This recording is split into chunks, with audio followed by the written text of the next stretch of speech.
నీ అబ్బా అనుకున్న సాధించేసావు కదా. ఎన్ని జన్మలెత్తిన కర్ణాలంటే అలా నీకు దొరకడం. ఎవడో చెత్తలా కొడుకుని తీసుకొచ్చుంటావు.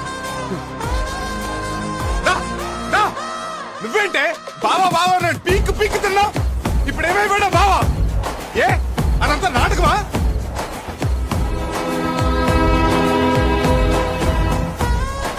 ఏంటి ఈ నా కొడుకు చచ్చిపోతాను బెదిరించాడా? చావుని వీడు బతుకుంటే ఎవరికి ప్రయోజనం? వీడు చావటం కాదు, నేనే వీడిని చంపేస్తాను.